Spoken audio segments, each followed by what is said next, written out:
나는 대한민국 예비역병장이다. 안녕하십니까?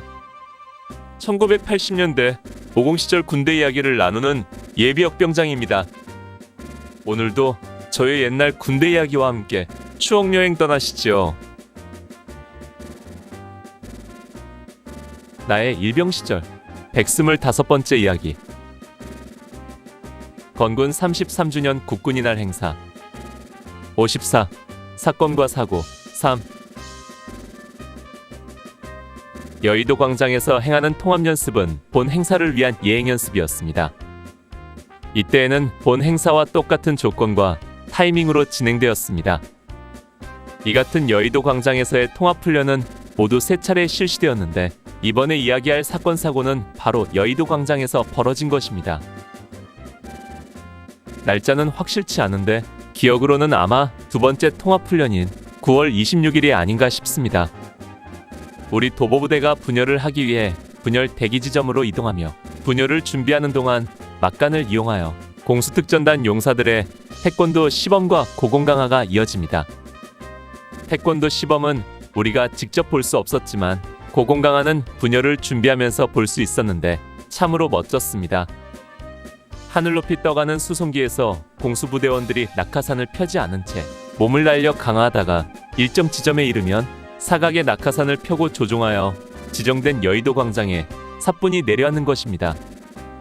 이때 갖가지 낙하산이 색색의 연막을 날리며 여러가지 재주를 부리며 내려오는데 이것을 보는 사람으로 감탄을 자아내게 하는 것이 고공강화의 매력이었습니다. 이날도 분열 대기선으로 밀착하여 분열이 시작되기를 기다리며 우리들은 고개를 들어 고공강화 시범을 구경하고 있었습니다. 이때 한 명의 공수부대원이 강하다가 낙하산을 폈는데 어찌된 일인지 낙하산이 펴지는 순간 낙하산은 휙하니 하늘로 날아가고 그 병사는 빠른 속도로 떨어져 내리기 시작했습니다. 하늘 높은 데서 떨어질 때는 천천히 내려오는 것 같았는데 막상 낙하산이 날아가고 나니 그 떨어지는 속도가 유성같이 빨랐습니다. 우리들은 모두 아! 하고 놀란 함성을 질렀고 카드 섹션대에 앉아있는 1만여 여고생들도 외마디 소리를 질렀습니다. 보조낙하산을 빨리 펴야 하는데 공수부대원도 당황했는지 아니면 떨어지는 속도가 너무 빨랐는지 보조낙하산이 펴졌을 때는 이미 지상 가까이에 이르렀고 그는 카드 섹션단이 있는 앞쪽으로 그대로 떨어지고 말았습니다. 놀란 함성이 들리고 많은 사람이 달려갔지만 그가 다쳤는지 아님 사망했는지 그 뒤의 이야기는 아무도 모릅니다. 그 뒤로 아무 일 없었다는 듯이 훈련은 계속되었고 본 행사도 이상 없이 치렀습니다. 나중에 들어보니까 공수부대의 낙하산 강화 시범에 많은 사고들이 있다고 하더군요. 대표적인 것이 아파트와 아파트 사이에 무풍지대에 들어가는 것이라고 했습니다.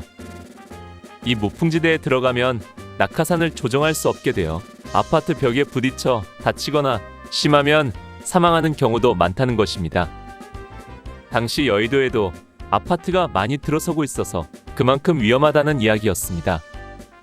그런 이유에서 고공강화 후 대통령에게 100명의 특전용사가 완료보고를 하기 위해 150여 명이 훈련을 하고 있다는 이야기도 들렸습니다.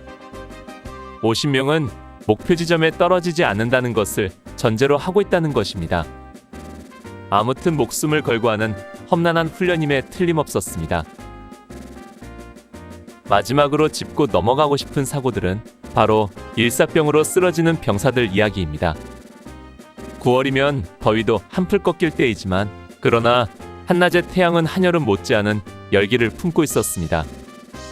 이런 뜨거운 날씨 속에 하루 종일 아스팔트 위에서 훈련을 하다 보면 정신을 잃고 쓰러지는 병사들이 많이 나왔습니다.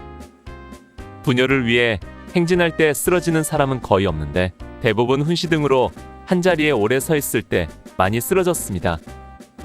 그래서 훈련장 한쪽 편에는 늘 의무대 구급차가 대기하고 있었습니다. 평소 성남에서 훈련할 때 우리 스키부대 우측에는 특수대대, 좌측에는 여군이 위치해 있었습니다. 여의도 본 행사 때에는 우리와 여군부대 사이에 통합기수단이 위치하지만 성남항공대 훈련 때에는 기수단이 함께하지 않아서 여군부대가 항상 우리 옆에 있었던 것입니다.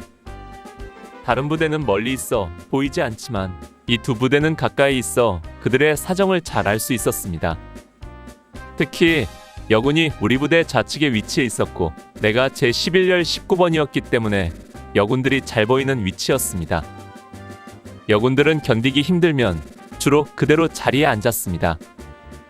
앉아있다가 상태가 나아지면 다시 일어나기도 했고 계속 안 좋으면 옆에 동료가 데리고 뒤로 빠져 후송되기도 했습니다. 그런데 어느 날 성남항공대에서 훈련하고 있는데 여군 한 명이 서 있다가 그대로 혼절하여 쓰러지는 사고가 있었습니다. 즉시 후송되는 그를 보며 저러다가 사람이 죽을 수도 있을 것 같다는 생각이 들었습니다. 남자 군인들은 거의가 쓰러질 때까지 버텼습니다. 한 번은 여의도에서 통합훈련 중에 특수대대원 한 명이 열중시어 자세로 서 있다가 그대로 앞으로 넘어지는 것을 보았습니다. 대부분 남자 군인들도 다리에 힘이 풀려 엉덩방아를 찍거나 옆으로 넘어지는데 이 사람은 마치 말뚝이 쓰러지듯 그대로 앞으로 고꾸라지는 것이었습니다. 즉시 옆에 있던 동료 둘이 그를 부축하여 뒤로 나가는 것을 보며 끝까지 버티고자 이를 악물었을 그 사람의 정신력이 느껴졌습니다. 이렇게 쓰러지는 사람이 생겨도 옆에서는 찍소리도 내지 못했고 결코 작은 움직임도 있어서는 안 되었습니다. 다만 옆 사람이 조용히 자기 장비를 벗고 조심스럽게 쓰러진 사람을 데리고 뒤로 빠져나가는 것으로 마무리했습니다. 그런데 우리 스키 부대는 거의 일사병으로 쓰러지는 사람이 없었습니다. 우리가 입은 하얀색의 설상복이 태양의 열기를 반사시켜서 그런지 몰라도 다른 부대에 비하면 우리들은 쓰러져서 후송되는 사람은 거의 없었고 정 힘들면 잠깐 앉았다 일어나는 정도로 회복되곤 했습니다. 아무튼 국군이날 행사 연습은 우리들의 인내력을 시험하는 또 하나의 관문이었습니다. 오늘 추억여행에 함께 해주셔서 감사합니다. 다음 이야기를 기대해 주시고 구독과 좋아요 부탁드립니다. 항백